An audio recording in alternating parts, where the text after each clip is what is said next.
itu sampai jam 21 sama dengan sekarang waktunya. Baik, Pak Budi, ini saya bacakan pertanyaan satu persatu atau mau bisa dua gitu, Pak? Lebih nyaman mana, Pak? Saya bacakan satu dulu ya, Pak. Satu aja. Ini ada dari Bapak atau Kak Aldi Sefta. Karya Attar sama sepertinya dengan karya Iqbal dalam Perjalanan Keabadian.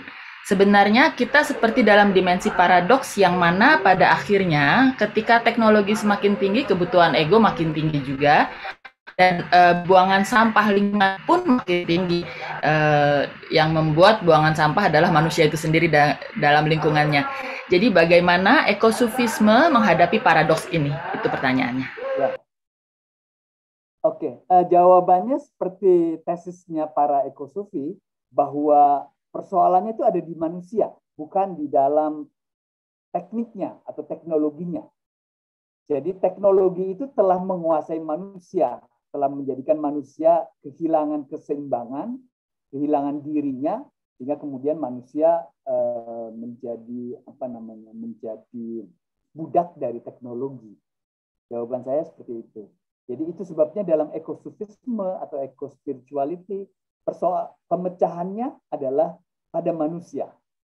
Kalau ingat di pertemuan kan lalu, saya membedakan masalah itu pada masalah konvergen dan divergen. Nah, sebenarnya masalah ekologi secara teknis itu adalah masalah divergen.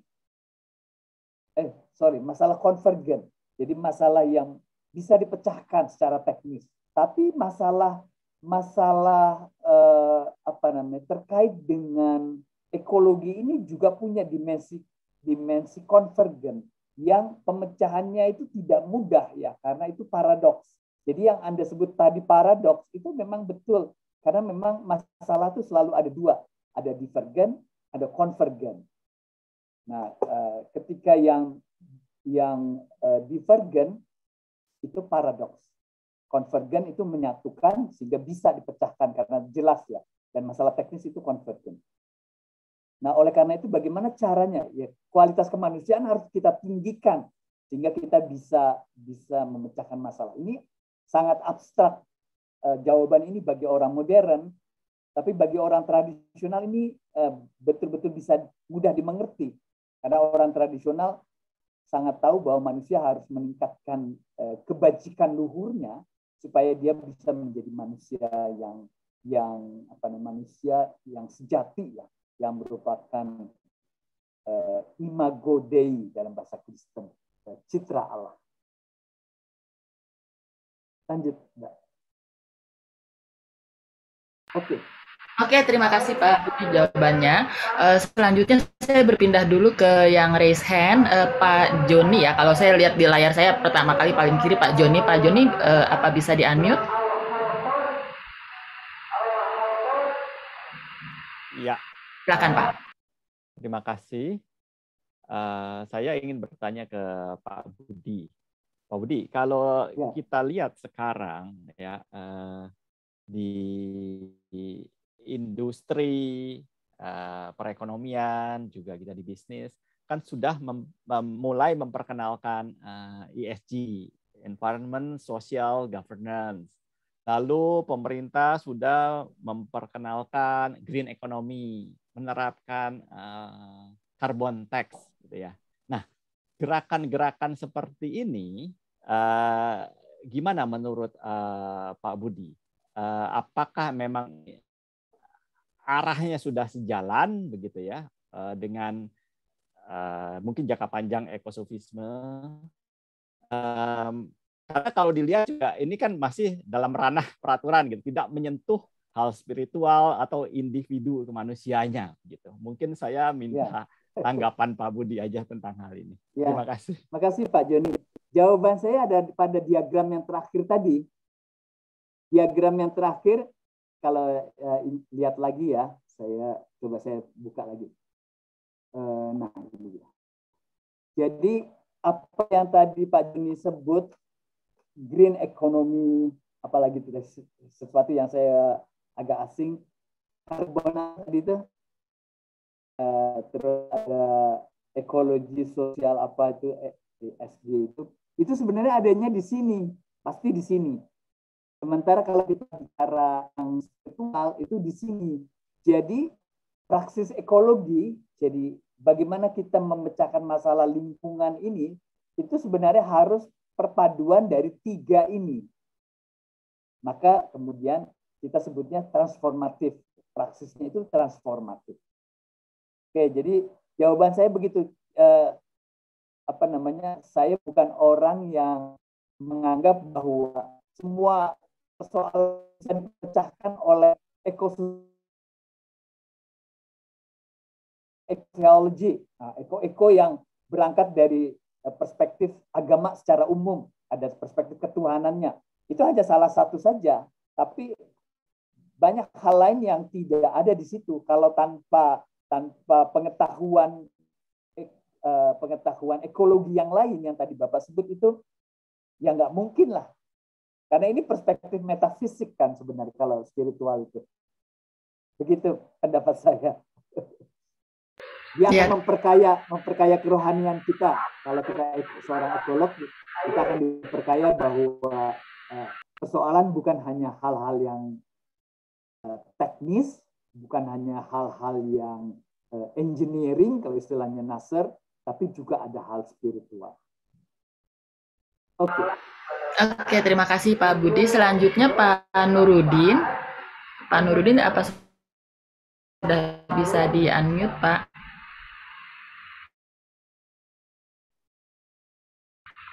Halo? Pak Nurudin? Halo, bisa terdengar? Oke, ya. Ya, selamat malam Mas Budi. Malam Mas menarik, ya, menarik sekali presentasinya. Saya ada pertanyaan singkat-singkat saja, Mas Budi, ini sekaligus tanggapan. Kalau tidak salah, salah satu yang memperkenalkan Nasser ke Indonesia dan kemudian juga diakui oleh Nasser sendiri itu Gus Dur, ya. Jadi Gus Dur menerjemahkan bukunya Ideal and Realities. Jadi tapi waktu itu Gus Dur tidak karena lingkungan, bukan, tapi karena Nasser itu membawa spirit tradisionalisme. Jadi sesuatu yang tradisionalisme dianggap jelek gitu kan. Kemudian dia direhabilitasi. Jadi itu Nasser menyebut itu ya, bukunya Gus Dur itu. Cuman kalau mungkin di Asia Tenggara salah satu murid yang paling terkenal ya Usman Bakar mungkin. Ya, yang dia juga lingkungan. Ya, itu mungkin itu tanggapan saja Mas Budi yang pertama. Yang kedua, Nasser sebenarnya sudah menulis satu artikel tahun 1974 tentang Rumi ya, dan dia mengatakan Rumi itu dia tidak mengatakan khusus lingkungan, tapi dia mengatakan Rumi itu penting untuk orang modern. Karena kenapa? Orang modern itu dia terjebak oleh kebodohannya sendiri, bahasanya kasar memang, kebodohannya sendiri, sehingga dia tidak bisa melihat realitas secara benar. Dan kemudian yang penting itu Nasser mengatakan Rumi itu kebanyakan masuk ke dunia barat itu kan lewat orientalis ya, seperti Nicholson dan lain-lain itu, dan kemudian yang dipahami itu hanya aspek estetika atau puisi-puisinya itu dari segi sastra. Dia mengatakan tapi maknanya tidak diungkap. Itu yang bagi Nasser itu yang kelemahan dari pembacaan Rumi di barat itu adalah dia hanya berkutat pada aspek sastra tapi tidak melihat dia sebagai metafisika. Nah, disitulah Nasser mengatakan bahwa orang-orang seperti Citik itu penting, maksudnya untuk kemudian menyingkap itu, karena Rumi di situ sebenarnya kalau cuma dibaca secara puisi, dia mengatakan bukan puisi sebenarnya, tapi dia sebagai tanda seperti burung yang berbunyi itu kemudian kita langsung menghayati. Jadi bukan puisi dalam arti yang jadi ternyata dia pun punya punya pandangan tentang puisi. Jadi mohon tanggapannya itu Mas Budi. Yang terakhir, Nasser kan juga selain ekologis, dia itu sebagai philosopher of science ya. Jadi dia harus seorang pendalami tentang filsafat sains. Jadi kalau kita artikan apakah Scientia Sacra itu tidak hanya terkait dengan manusia, tapi kemudian apakah dia itu juga proyek sacred science-nya itu adalah mereformasi sains itu sendiri. Tadi kan Mas Budi bilang ada aspek transformatif. Apakah di situ sebenarnya Nasser ingin juga meletakkan transformatifnya itu di pembaruan sains itu sendiri? Mungkin itu aja Mas Budi. Terima kasih. Oke, makasih Mas Nurudin. Ada 3 hal ya. Jadi yang pertama yang memperkenalkan Nasr. Saya kira benar ya, Gus Dur ya. Gus Dur lah orang Indonesia pertama yang menerjemahkan bukunya Nasr. Ya, dan sampai sekarang masih terbit. Buku itu diterbitkan ulang sekarang ini. Tapi yang saya mau katakan sebenarnya tadi itu tidak ada orang yang mengadvokasi Nasr. Tidak ada orang yang murid Nasr, atau mungkin juga boleh tidak murid, tapi dia betul-betul mengikuti perkembangan pemikiran Nasr dan mengadvokasikan terus-menerus. Nah, itu nggak ada di Indonesia. Saya beri contoh, kalau di Malaysia ada, tadi Anda sebut Osman Bakar. Ya, Osman Bakar ini muridnya, tapi juga ada yang lain. Saya pertama sekali mengerti pemikiran Nasr itu tahun 92, ketika belajar tentang, bukan belajar sebenarnya, ketika saya diminta untuk mewawancarai 2 ahli sastra di Pulau Pinang untuk majalah Ulumul Quran tahun 92. 92 nanti terbit di edisi tahun, saya kira edisi tahun 92 atau 93. Dan ada 2 orang ahli sastra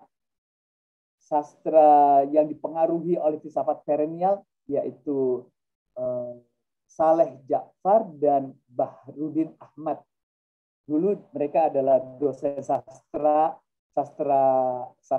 sufi lah, kira-kira begitu, di USM Pulau Pinang. Nah, jadi Nasr itu punya banyak murid-murid dari berbagai macam keilmuan di Malaysia, sehingga Nasr itu populer di Malaysia. Dan pikiran Nasr ini sebenarnya berjalin dengan baik dengan pemikirannya Naqib Alatas, seorang filosof Malaysia. Naqib Alatas ini adalah seorang tradisionalis seperti Nasr. Hanya rupanya Naqib ini tidak terlalu setuju dengan Nasr yang lebih perennial, yang melintas antar agama, yang dia mencari titik temu agama-agama. Nah, dari segi ini kemudian Naqib kurang paham dengan Nasr, sehingga kemudian dia tidak terlalu mengembangkan filsafat perennial seperti Nasr di Malaysia. Dan karena itu Nasr juga tidak terlalu diapresiasi sebenarnya di Malaysia, dalam arti diapresiasi seperti Naqib Alatas. Alatas sendiri sangat diapresiasi, padahal pikirannya sangat dekat dengan Nasr. Nah, tapi Nasr cukup banyak orang yang mengadvokasikannya, ya Osman Bakar, tadi itu Bahrudin Ahmad. Jauh lebih diterimalah Nasr daripada pikiran kayak Cak Nur atau Fazlur Rahman, modernisme di Malaysia. Nah, itu dianggap sesat lah pikiran seperti itu yang mempertanyakan agama atau mereformasi agama. Yang kedua, Nasr tentang Rumi ya. Ya, saya setuju bahwa Nasr itu sebenarnya banyak mengkritik para penulis Rumi dan bahkan juga para spiritualis Barat yang tidak otentik, berakar pada agama. Kritikan Nasr terhadap New Age atau orang-orangnya, New Ager, itu keras sekali. Itu seperti kata dia pohon spiritualitas yang tumbuh di Barat, tapi tidak punya akar yang kuat. Sementara kalau spiritualitas dari agama itu punya akar yang dalam sekali ribuan tahun. Nah, spiritualitas New Age itu ya dia mode yang eklektik, campur sana campur sini, yang itu buat Nasr seperti orang mau mengambil kulit, mau mendapatkan kacang tanpa menguliti. Nah, jadi kalau kita makan kacang kulit kan kita harus buka dulu kulitnya, kita dapat kacangnya. Nah, kata Nasr, orang yang mengelaborasi atau merayakan Rumi di Barat itu seperti juga New Ager. Dia sebenarnya mau dapatkan kacangnya tapi nggak mau buka kulitnya. Nah, kulitnya ini adalah tradisi panjang dari agama-agama. Nah, jadi sebenarnya perlu suatu jalan agama untuk bisa mengerti ini. Nah, jadi dari agama-agama yang otentik. Oke. Terus ya, saya setuju dengan apa yang dikemukakan Mas Nurudin.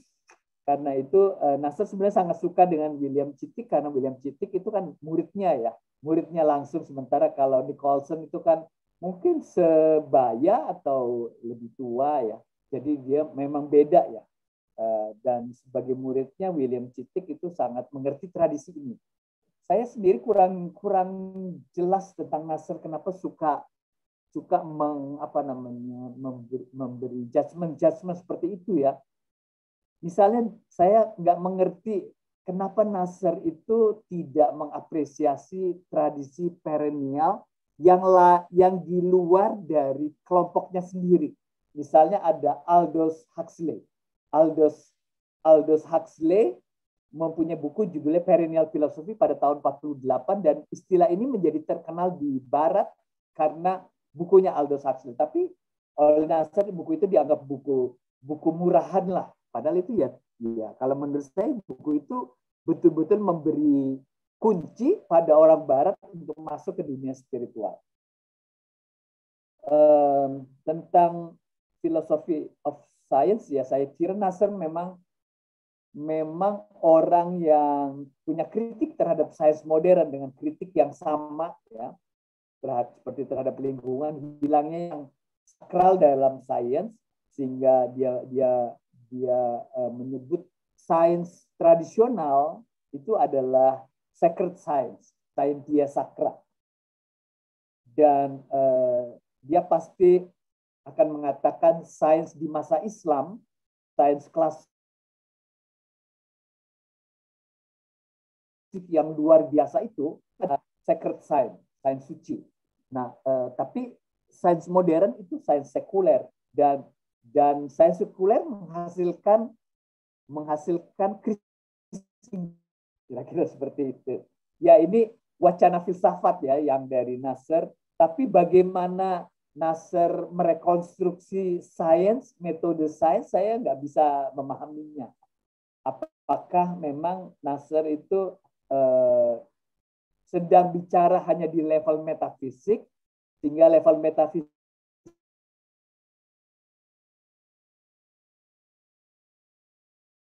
kemudian ditaruh pada sains modern, itu solusinya begitu. Metodis dalam sains itu saya kurang mengerti sampai sekarang. Tapi dalam perkiraan saya, Nasr bicaranya di level metafisik, bukan di level metodis.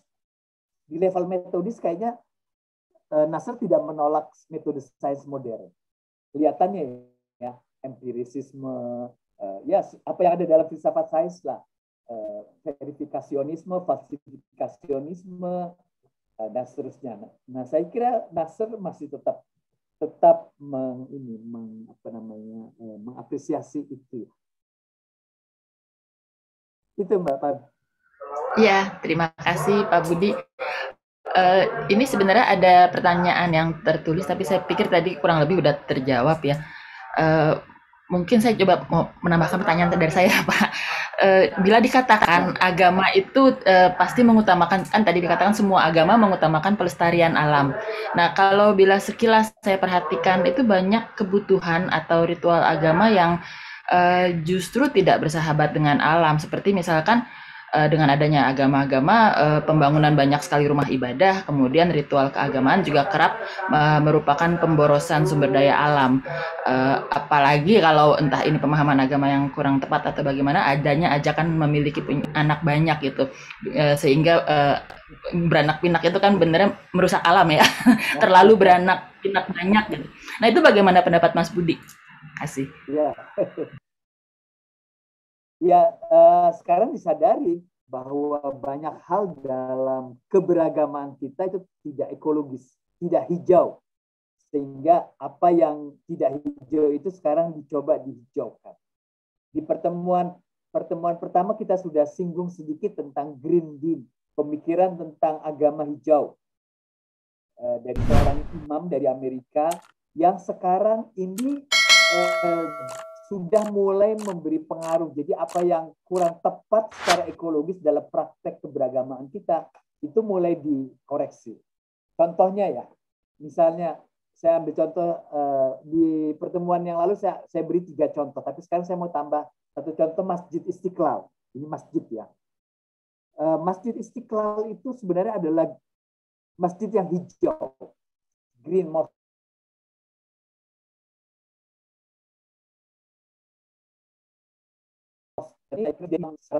Sekarang listrik di Masjid Istiqlal itu sudah pakai panel dari matahari. Nah, itu dahsyat sekali dan saya belum pernah ngobrol dengan Pak Nasar, tapi saya aja apa yang dia katakan itu dahsyat sekali. Dia menyebut bahwa listrik yang dihasilkan dari panel Istiqlal itu bisa dipakai untuk berapa puluh ribu rumah. Saya lupa angkanya itu. Jadi rumah tangga itu bisa dihidupi ribuan dari listrik panelnya Istiqlal itu. Itu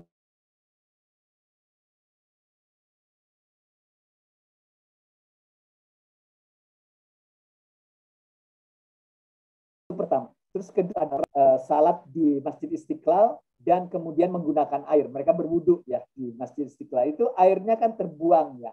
Padahal air itu sebenarnya masih setengah bersih atau bahkan hampir bersih juga karena wudu itu kan bukan mandi. Kalau mandi pakai sabun dan seterusnya. Nah, kalau wudu itu kan hanya membersihkan badan dan badan kita kan juga bersih. Nah, jadi tidak terlalu kotor lah.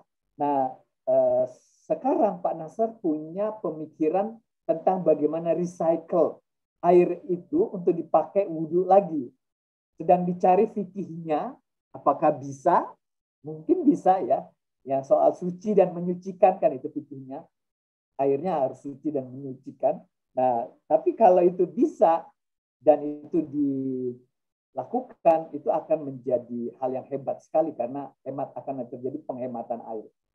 Di pertemuan pertama saya singgung pesantren mana itu namanya? Yang di Indramayu itu menggunakan air dari kamar mandi zaitun, yang air dari kamar mandinya itu untuk pertanian karena mereka pesantren pertanian. Nah, ini semua adalah agama hijau. Masjid hijau, pesantren hijau. Di lingkungan Kristen juga sudah begitu. Sudah banyak katedral yang hijau atau gereja yang hijau. Jadi pemikiran ini akan berpengaruh ya, akan berkembang di lingkungan agama dan akan memperbaiki praktek agama semakin ekologis. Apalagi sekarang kita dituntut untuk seperti itu, pengelolaan sampah dan sebagainya. Oke, terima kasih Pak Budi. Ini kita masih punya 3 penanya yang sudah raise hand. Kita mulai dengan Pak Abdul, kemudian Pak Hendrikus, dan Pak Regi. Semoga cukup waktunya sebentar lagi, udah masuk jam 9. Silahkan Pak Abdul. Terima kasih. Ya, makasih. Assalamualaikum warahmatullahi wabarakatuh. Selamat malam dan salam sejahtera buat kita semua. Terima kasih Mas Budi. Jadi memang krisis lingkungan ini, kalau kita lihat fakta dan kemudian harapan-harapan solusinya, berpulang kepada pemahaman dan etos spiritual orang yang bersangkutan. Beberapa birokrat lingkungan, khususnya kalau kita di Indonesia Kementerian Lingkungan ya, sekarang gabung dengan Kehutanan, itu sering men-state bahwa isu-isu global warming, kemudian climate change ya, pemanasan global, perubahan iklim, itu memang kemudian disosialisasikan karena adanya harapan mengkonsolidasi negara-negara dunia untuk ikut berpartisipasi di dalam menuju kehidupan yang lebih green. Nah, sementara diakui penyebab utama sebenarnya itu kan karena industrialisasi yang lupa diri, tanda petik, dari Eropa yang memberikan kontribusi perusahaan lingkungan itu 40%. Nah, tapi kemudian negara-negara lain termasuk yang punya hutan tropis seperti Indonesia tidak ada. Ada protokol Kyoto, ada CDM ya, Clean Development Mechanism, termasuk yang Bapak penanya pertama tadi, carbon tax dan seterusnya, itu dihadirkan untuk membuat kemudian bagaimana lebih green. Hanya sayangnya tidak lepas dari pragmatisme, karena kesepakatan itu dibuat tetap untuk membuat maaf kalau istilah saya, ada spekulasi untuk tetap mengamankan keuntungan negara-negara maju dan mengeksploitasi negara-negara berkembang. Nah, sekalipun penyebab utama krisis lingkungan adalah dari industrialisasi dari negara-negara besar itu. Nah, karena itu terpulang kepada orangnya. Nah, persoalannya adalah yang pertama, perspektif agama-agama itu kan tidak semuanya sama tingkat konsentrasi perhatiannya terhadap persoalan lingkungan.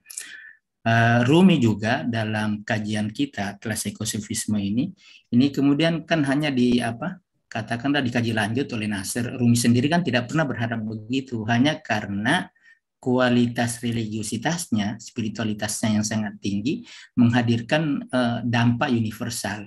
Nah, makanya sebenarnya universalitas keberagamaan setiap orang itu akan sangat dibutuhkan untuk menghadirkan ekosistem yang sangat baik, termasuk khususnya ekologi.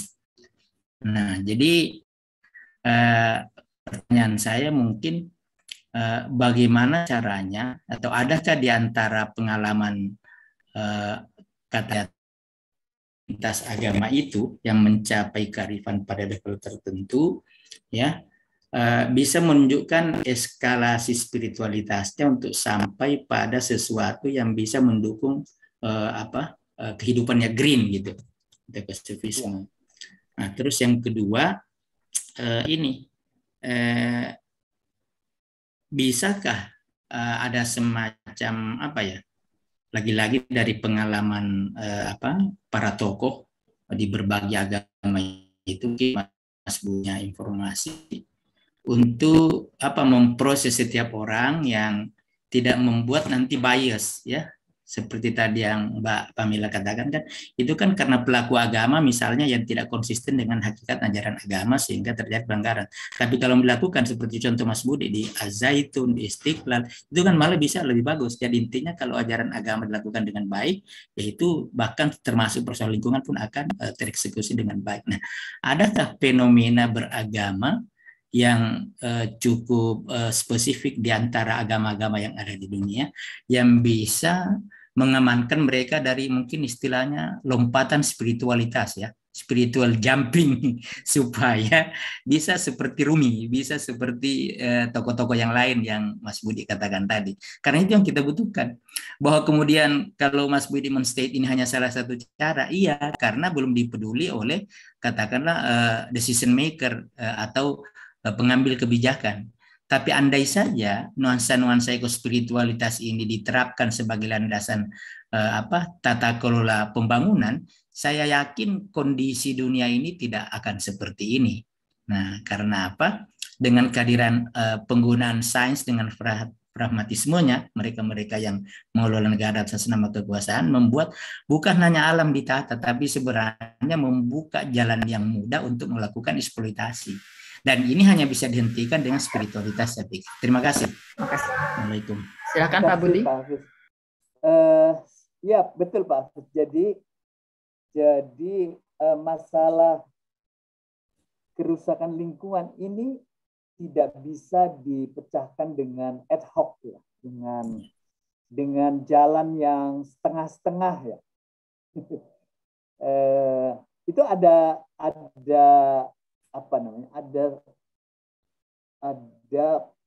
pikiran atau pandangan-pandangan dari kalangan spiritualis untuk bisa membuat suatu kehidupan yang semakin hijau itu dengan mengurangi gaya hidup, dengan mengurangi, ya, istilahnya. Apakah itu mungkin? Ini sesuatu yang sudah dikatakan lama sekali, tahun 70-an. Kalangan negara-negara Barat, masyarakat di negara harus bisa mengurangi gaya hidup. Karena gaya hidup modern yang sekarang kita gaya hidupnya juga begitu. Itu hidup yang betul-betul boros ya, secara sumber daya itu boros, sangat boros ya. Misalnya bagaimana kita menggunakan peralatan di rumah tangga, menggunakan kendaraan, bensin dan sebagainya. Sangat boros lah. Dan borosnya kita itu mengakibatkan sumber daya itu lebih banyak dipakai, padahal sumber daya itu terbatas. Nah, itu sudah dilakukan lebih lebih lama ya, dulu sudah dilakukan. Misalnya dari kalangan Zen, orang-orang Zen itu mendorong para orang muda, anak muda yang tertarik dengan Zen untuk hidup minimalis. Jadi gaya hidup minimalis itu gaya hidup yang bisa kita temui pada anak-anak mungkin bukan milenial atau yang dekat dengan milenial, generasi Z begitu ya. Itu sudah banyak cerita tentang itu. Dari segi pemikiran ekologi itu ada aliran namanya the growth. Jadi satu aliran yang saya belum pelajari secara baik, tapi saya sudah mulai mendengarkan uraian-uraian dari belajar bersama dengan teman-teman. Aliran the growth ini aliran yang menuntut supaya kita mengurangi pertumbuhan. The growth. Namanya the growth. Kita kan sebenarnya Indonesia ya, kan kita sedih nih. COVID membuat pertumbuhan ekonomi kita turun kan, minus ya. Nah, jadi kita selalu harus surplus ya, harus plus. Dan itu yang paling baik kalau kita 4, 5, 6, 7. Gitu. Kalau 7 itu udah bagus, ekonomi kita akan bagus. Dan, tapi selalu begitu, pertumbuhan itu selalu harus di atas rata-rata ya. 5 itu udah kita di sebelum COVID itu 5, 6 kan sekitar itu. Nah, the growth ini artinya kita mengurangi pertumbuhan. Nah, apakah kita mau? Asumsi ekonomi kalau nggak ada pertumbuhan kita nggak akan maju. Pasti ada istilah ekonominya tuh. Kita akan mengalami keterpurukan, krisis ekonomi dan sebagainya. Jadi pertumbuhan itu sesuatu yang niscaya di dalam ekonomi. Nah, tapi itu bayarannya kerusakan lingkungan. Nah, aliran ini mendorong supaya disetujuinya the growth. Ya. Ini bukan pemikiran filsafat 1-2 orang, tapi ini pemikiran yang mendorong perubahan pada negara-negara, pada kebijakan negara, kebijakan publik negara-negara di Eropa. Tapi nggak berhasil karena yang begini masih belum menarik ya, karena krisisnya belum habis-habisan. Nanti kalau krisisnya udah kayak COVID begini baru terjadi perubahan revolusioner. Jadi yang soal karbon itu juga soal yang tarik-menarik kan. Di dalam pertemuan G20 yang lalu ada janji yang kita sekarang menagih janji itu, tapi janjinya belum dipenuhi. Dan kita berarti nggak bisa memenuhi tuntutan mereka untuk hijau sebelum itu dibayarkan. Nah, kayak begitu. Sementara kalau bayar mereka akan kehilangan modal keuangan negara kan, yang besar juga.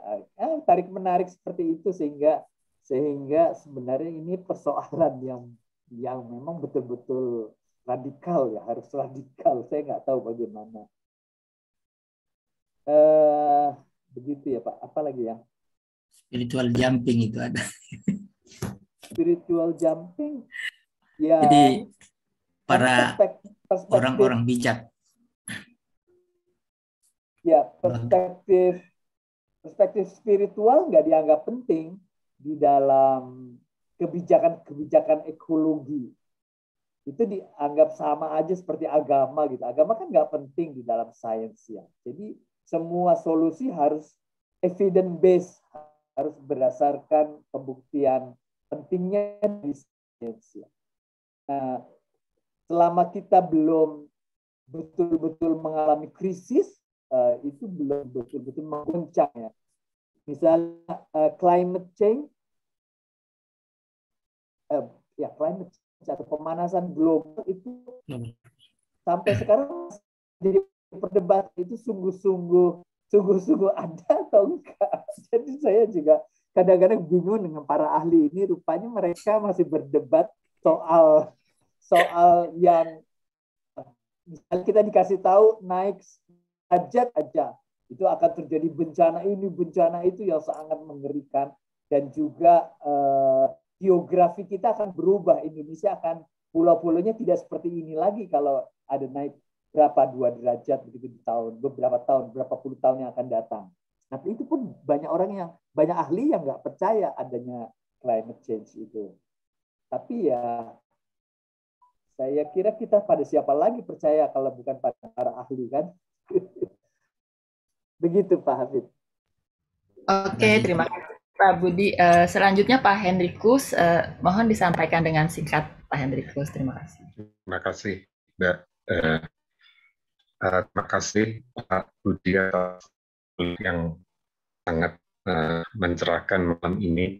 Saya hanya punya pertanyaan sederhana tentang penggunaan istilah tadi kesatuan yang integral dalam ekosofisme atau mungkin filsafat perennial, itu apakah sama dengan interconnectivity ya, interkonektivitas, atau saya tadi baru saja membaca secara singkat di Deep Ecology dari Ernest Ness, itu ada istilah interdependence. Ya, pertanyaan saya apakah asas integral itu sama dengan prinsip ekologi interkonektivitas. Lalu yang pertanyaan kedua, apakah ekosofisme mempunyai pandangan yang menunjukkan seperti misalkan Eastern spirituality itu apa compassion terhadap segala bentuk kehidupan. Dalam hal ini terhadap tumbuhan, terhadap binatang, dan juga manusia, juga sesama manusia tentunya. Itu saja Pak, terima kasih. Ya, makasih Pak Hendrikus. Ya, yang pertama itu sama, itu hanya istilah-istilah yang diciptakan oleh tokohnya, dan dengan begitu maka dia dikenal menyebut dengan istilah yang berbeda dari yang sudah dikenal, tapi itu sama. Integral, interkonektisitas, interdependensi, saya tambahkan interbeing, terus apalagi ya, kalau dalam sufi ya oneness of being, apalagi. Jadi kesatuan, paham tentang kita itu satu ya, oneness itu hal yang sebenarnya semakin banyak disadari. Saya menyebutnya dengan spirituality blue diamond di pertemuan kedua. Adanya spirituality blue diamond itu menjadi suatu pandangan baru dalam spiritualitas atau ekospiritualitas yang isinya adalah oneness. Salah satunya adalah oneness. Ada 3 ya. Ada juga golden rule yang semakin dirasakan penting, dan satu lagi. Nah, jadi itu sama. Jadi kesadaran bahwa kita itu sebenarnya satu. Terus yang kedua,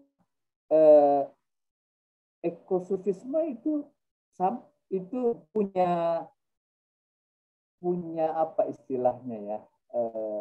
Kalau saya pakai istilah Nasr itu punya kesatuan transenden yang sama dengan Eastern spirituality. Jadi dengan spiritualitas timur. Misalnya ya, ekosofisme pasti sangat cocok dengan eko di dalam Taoisme. Taoisme itu adalah satu tradisi spiritual Cina yang sangat ekologis.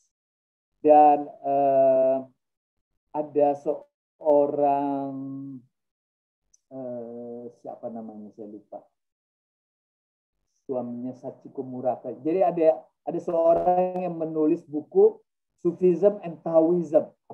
Nah, itu menunjukkan dari riset itu dia menunjukkan apa yang menjadi concern Sufi itu adalah concern Taoisme.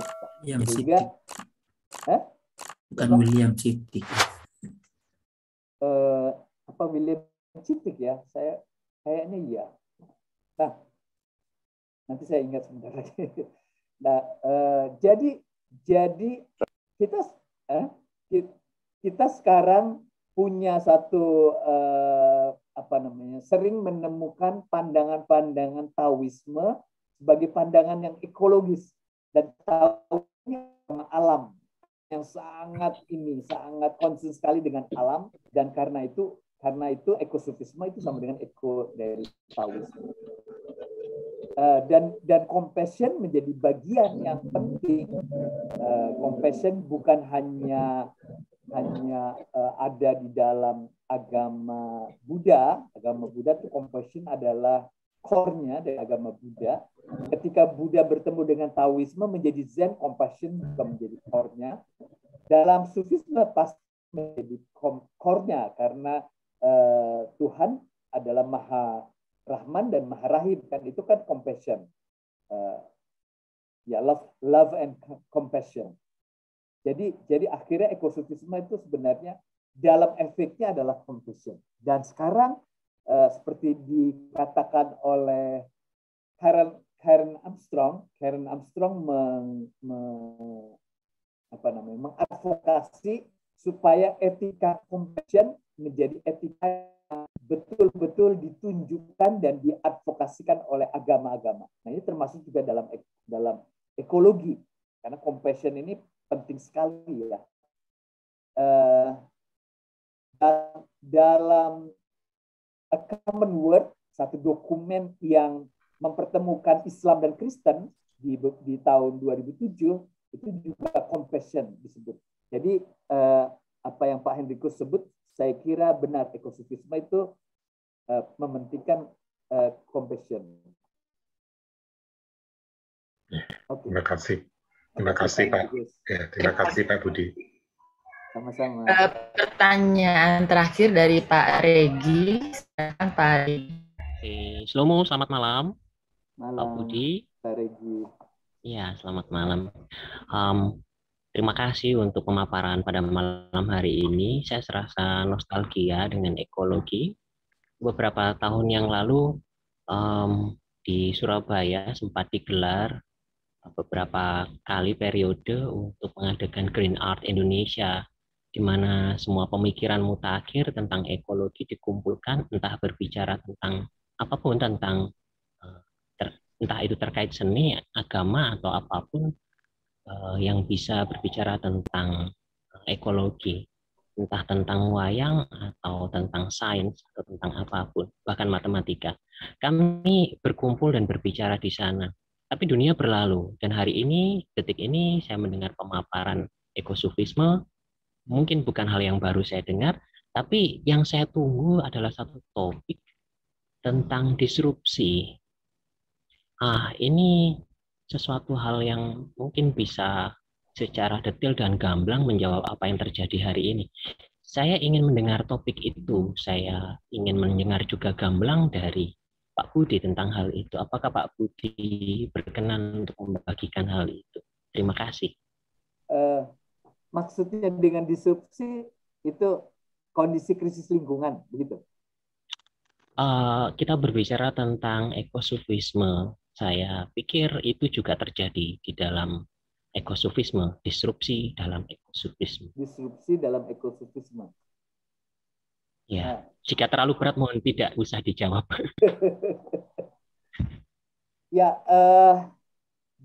Oke. Mungkin saya bisa menangkap. Di dalam perspektif pemikiran ekologi pasti ada disrupsi ya. Pasti dan perkembangan teori-teori itu akibat dari disrupsi itu. Misalnya kenapa ada deep ecology, kenapa ada ekofeminisme, kenapa ada ekofilosofi. Itu semua kritik terhadap pemikiran ekologi sebelumnya karena menganggap bahwa pemikiran ekologi sebelumnya tidak mampu memecahkan masalah krisis ini. Nah, itu disrupsi mungkin itu maksudnya Mas Regi. Bukan. Bukan itu. Justru sebaliknya, saya berpikir adakah otokritik yang sudah disampaikan tentang ekosofisme. Jadi kalau ekosofisme barusan Mas Budi mengatakan untuk mengkritik hal-hal yang sebelumnya, bagaimana dengan otokritik terhadap ekosofisme sendiri? Adakah sudah sampai pada tahap itu dibicarakan? Otokritik, ya. Saya belum melihat otokritik dalam ekosofisme ya, karena ini hal yang benar-benar baru ya, dan para pemikir sufi sekarang punya semangat baru untuk dari ilmunya atau dari dari kerohaniannya, spiritualitasnya, bagaimana bisa kontribusi untuk ekologi. Nah, maka mereka berpikir tentang ekosofisme. Istilah ekosofisme itu istilah yang sangat akrab di Indonesia. Jadi terutama di lingkungan Muslim ya, di lingkungan pemikiran Islam di praksis di kampus-kampus. Di dunia internasional saya belum dengar istilah ekosofisme. Saya Google ekosofism itu nggak ada. Jadi ini benar-benar Indonesia. Dimulai dengan satu disertasi Pak Suwito, namanya Profesor Suwito dari IAIN Purwokerto, yang menggambarkan sebuah komunitas pesantren di Imogiri sebagai pesantren ekologi, dan dia menyebutnya ekosofisme di dalam disertasinya itu, dan diterima oleh para penguji, sehingga kemudian istilah itu sekarang dipakai. Ada banyak jurnal yang pakai istilah ekosofisme. Tapi kalau di dunia internasional, istilah yang lebih banyak dipakai dari tradisi agama manapun, ekospirituality, jadi khas dari tradisi Islam atau Kristen begitu. Jadi ekospirituality itu bisa dihidupkan dari Buddha, dari Hindu, dari tradisi sekuler sekalipun. Nah, jadi otokritik itu belum ada, karena ini juga belum berkembang. Ini baru ilmu yang tumbuh lah, dan kayak inilah persis kayak teologi, ekoteologi di lingkungan pemikiran Kristen, kalangan teolog mulai merasa karena ada krisis lingkungan, dia sebagai seorang pemikir teologi harus bisa menyajikan suatu ekoteologi. Teologi lingkungan tuh kayak apa? Nah, itu sama juga di lingkungan Muslim. Pemikir Muslim sekarang harus bisa menyajikan Islam dan lingkungan, gitu. Tapi Islam dan lingkungan tuh namanya masih dua, kan, Islam lingkungan. Nah, mereka kemudian cari istilah. Nah, istilah ekoteologi ini satu kata yang kemudian membicarakan tentang Islam, tapi Islamnya adalah sufi, dan kemudian ekologi. Nah, kayak begitu. Jadi perkembangannya masih baru ya, sehingga otokritik belum ada ya, atau belum. Jadi kalau misalkan kita buat suatu domain, ini domainnya berada pada ekoteologi ya. Artinya iya, kita bisa melihat otokritik yang tipikal dari ekoteologi. Misalkan Abraham Kuyper juga membahas mengenai hal itu. Artinya dalam ekosofisme ada kemungkinan hal-hal yang tipikal juga muncul di sana. Bisa saya bilang begitu, Pak Budi? Ya, benar. Domain besarnya ekoteologi. Kalau lebih umum, tidak terlalu banyak menggunakan ayat-ayat kitab suci, jadi ekofilosofi. Nah, dalam ekoteologi dan ekofilosofi pasti ada otokritik, pasti ada bincangan ya, wacana yang saling menanggapi begitu ya. Seperti di dalam pemikiran ya, deep ecology kan juga begitu. Jadi ekosofisme belum ini. Saya belum. Mereka malah baru bersemangat ya, bahwa sufisme, misalnya bagaimana bisa membuat relevan Ikhwanus Safa. Ikhwanus Safa ini pemikiran filsafat di zaman Islam klasik yang banyak memikirkan tentang kosmologi. Nah, sekarang banyak ahli-ahli Ikhwanus Safa yang menyajikan Ikhwanus Safa sebagai perspektif metafisik untuk ekologi, yang sebenarnya ya kayak Nasr begitu akhirnya. Nah, belum ada kritiknya. Tapi kalau Nasr, sekarang kalau kita pikir tentang Nasr, Nasr itu sudah ada otokritik. Tadi saya menyinggung beberapa hal yang saya tidak paham dari Nasr. Saya misalnya, kalau disuruh memilih antara Nurholis Majid dengan Syed Hussein Nasr, dua orang yang saya sangat tinggikan dalam pemikiran, saya tidak memilih Nasr, saya akan memilih Nur. Karena signifikan. Karena signifikan. Signifikan. Kedekatan. Okay. Jarak. Iya, saya melihat signifikansinya. Jadi mungkin, relate-nya lebih banyak. Mungkin begitu. Tapi teman saya punya teman, dia menulis disertasi di UIN tentang Nasr dan Cak Nur, tentang sains ya. Tadi yang Mas Nuruddin tadi kemukakan. Nah, dia preferensinya ke Nasr ketimbang ke Cak Nur. Nah, itu saya bisa cakap dengan dia bagaimana sebenarnya Nasr itu kekurangannya apa, dan menurut saya kelebihannya Cak Nur itu di mana, terutama untuk Indonesia kita ya. Gibah ya. Gibah, ya. Gibah. Ya kira-kira begitulah. Terima kasih. Tapi terima kasih, hal yang harusnya sudah dipikirkan ya, otokritik. Iya. Dan otokritik terhadap Nasr juga perlu kuat ya, perlu dilakukan secara kuat. Apakah melihat alam secara sakral itu memang yang harus begitu ya?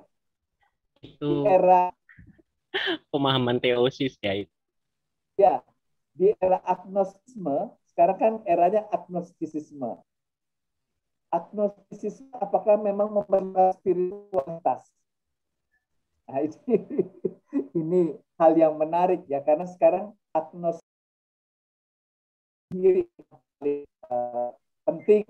Sekarang semua agama penting, semua agama itu mempunyai kontribusi budaya kemanusiaan yang tinggi, ya karena itu kita apresiasi semuanya. Nah, walaupun kita agnostik, nah, kira-kira kayak begitu. Oke, makasih Mas Regi. Sama-sama Pak Budi, terima kasih. Terima kasih, pertanyaan terakhir seru banget ya. Terima kasih Pak Budi. Sebelum saya kembalikan, saya jadi teringat Pak Budi ada di bukunya Sapiens Yuval Noah Harari. Iya. Homo sapiens dikatakan akan punah di tahun 2100. Saya nggak tahu apakah itu prediksi karena krisis lingkungan yang sudah semakin fatal. Oke, saya kembalikan. Boleh ditanggapi? Ya, boleh. Iya, ya. Jadi Yuval itu kan selalu bicara tentang narasi ya. Bagaimana narasi itu, agama itu tidak lebih dari narasi. Jadi kemanusiaan berkembang karena narasi. Jadi kalau kita terkaget-kaget dengan pikiran Yuval itu, anggap aja narasi. Yang dia katakan juga narasi. Sehingga tidak perlu dimasukin ke dalam hati dan pikiran. Tidak perlu pusing dicerna gitu ya. Iya. Oke, luar biasa malam ini kita banyak sekali dapat pencerahan. Saya kembalikan kepada Mas Dimas. Pak Dimas.